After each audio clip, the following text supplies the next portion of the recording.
Sorry Pak, sudah selesai Ahmad Zoni. Tolong panggilkan Akri.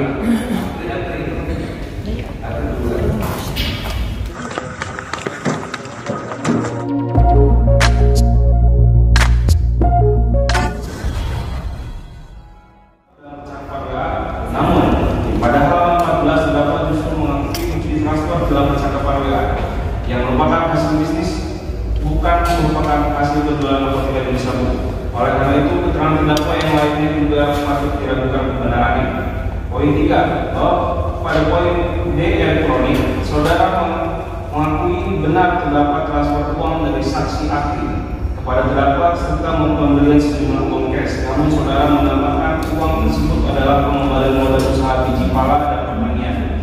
Padahal dalam percakapan WA antara saksi Akri dengan terdakwa tidak ada percakapan usaha bisnis pala. Justru yang ada adalah pembahasan narkotika menggunakan bahasa sandi, yakni ikan dan sayur. 4. Bahwa terdapat beberapa fakta dalam nota pembelaan yang tidak sesuai dengan fakta sedang diaturkan penasihat hukum menyampaikan fakta bahwa terdakwa memberikan uang sebanyak Rp1.200.000 kepada saksi Akri untuk melakukan sabu dengan berat 5 gram. Sedangkan di dalam keterangan terdakwa di persidangan yang menyatakan bahwa narkotika tersebut didapat dengan cuma-cuma atau gratis.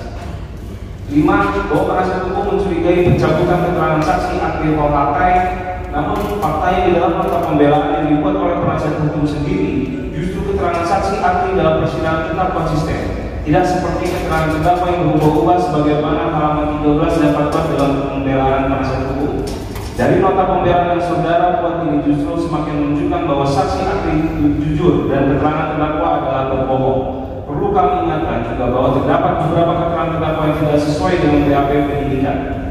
6. Bahwa penasihat hukum mengutip beberapa jurisprudensi yang tidak mengakomodir keterangan saksi mahkota. Yang ingin kami sampaikan adalah bahwa dalam surat tuntutan kami juga telah mengutip beberapa jurisprudensi yang mengakui dan atau mengakomodir keterangan saksi mahkota. Kedua, bahwa saudara Akri Rohakai memenuhi kriteria sebagai saksi sebagaimana diatur dalam pasal 126 KUHP. Jadi orang yang dapat memberikan keterangan guna kepentingan penyidikan, penuntutan dan peradilan tentang suatu perkara pidana yang dia dengar sendiri, dia lihat sendiri dan dia alami sendiri. Adapun keterangannya adalah dinilai sebagai alat bukti yang sah karena saksi tidak ada hubungan keluarga dan memberikan keterangan di bawah sumpah. Ketiga, bahwa di dalam KUHP tidak terdapat larangan untuk menggunakan saksi mahkota dalam pembuktian bahwa dan bahkan banyak putusan di Pengadilan Negeri Jakarta Barat yang mengakui keterangan saksi mahkota, tak terkecuali putusan dari hakim ketua sidang dan anggota sidang pada hari ini, yang juga mengakui keterangan saksi mahkota antara lain adanya putusan perkara nomor 15/2024/PN Jakarta Barat, nomor putusan 14, nomor putusan 16/2024/PN Jakarta Barat.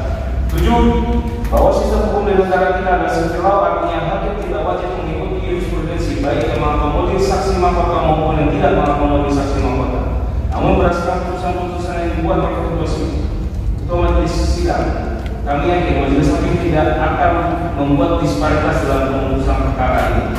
Kedelapan, bahwa pada pembelaan halaman 21 pembelaan penasihat hukum berpendapat hakim dapat menjatuhkan pidana di bawah ancaman minimum pada pasal 114 Undang-Undang Narkotika apabila jumlah barang sitaan narkotika jenis sabu maksimal seberat 1 gram sebagaimana dalam Seman nomor 3 tahun 2023 dan Seman nomor 4 tahun 2010. Kami sependapat dengan hal tersebut.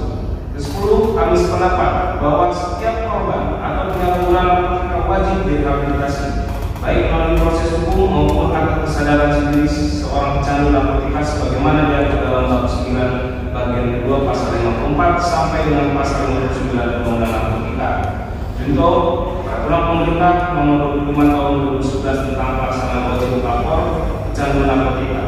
Bahwa penasihat hukum menganggap sangat perlu dilakukan rehabilitasi medis maupun sosial terhadap rekan. Lantas sebelum tertangkap terdakwa tidak dengan sukarela atau dengan itikat baik melakukan diri ke lembaga rehabilitasi sebagaimana diuraikan di atas hingga pada saat ini terdakwa menghadapi proses hukum. Bahwa terdapat kriteria dapat dilakukan rehabilitasi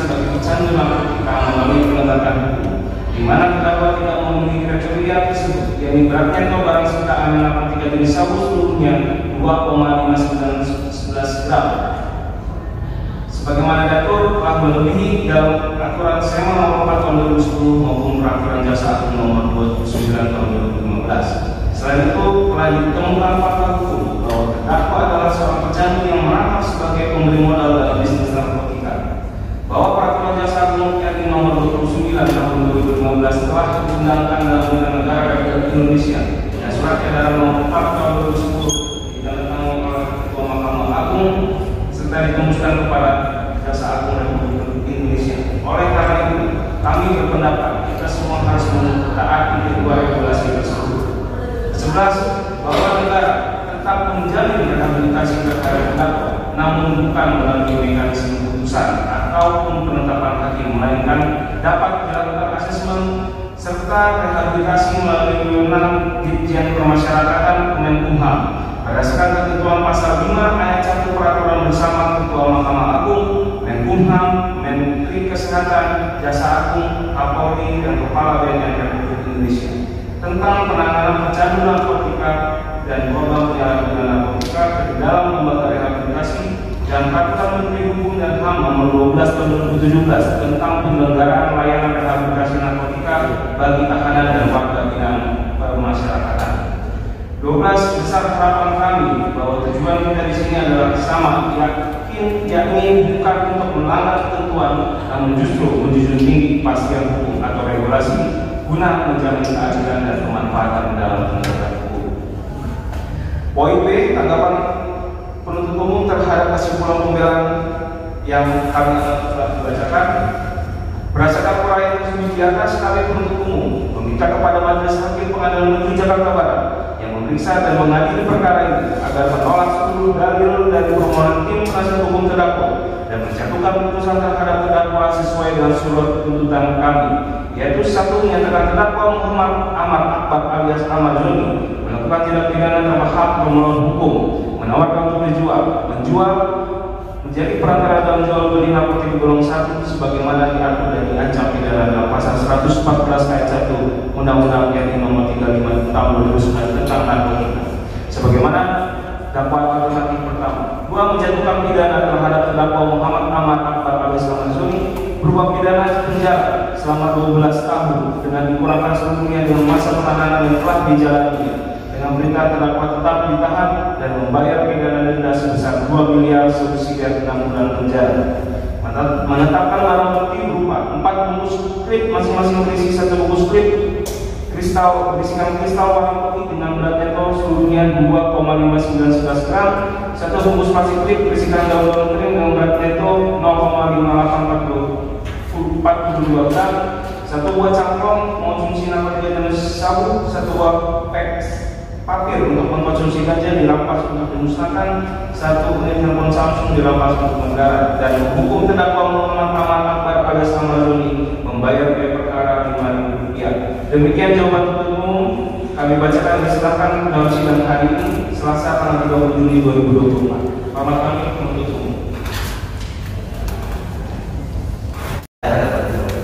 Pak penasihat hukum, saya di sini melihat ini belum ada pemahaman apa yang disampaikan tadi oleh jaksa.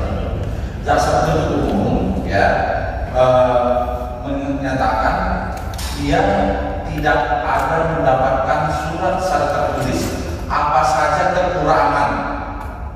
Ya, tadi kan Anda menjawab formatnya belum benar. Ya seharusnya menulis surat saja BNN kepada kejaksaan tentang kekurangan itu. Jangan lisan gitu. Saya kira tak perlu keluarganya yang saudara arahkan aja BNN menyurat menjawab kepada kejaksaan apa kekurangan yang dimasukkan. Itu aja sebenarnya permasalahannya. Jangan main lisan biar ada dasar secara tertulis. Saya menangkap begitu, iya Pak Jaksa. Begitu. Jadi ya, makanya tadi menyurat kembali ya. Kalau nggak dapat nanti minggu depan ya. Nanti kalau nggak datang gimana? Disurat juga ya. Kita surat. Panggil pada itu Pak. Kalau nggak datang nanti juga kita tanya. Jadi bagaimana responnya kan? Kita siapa?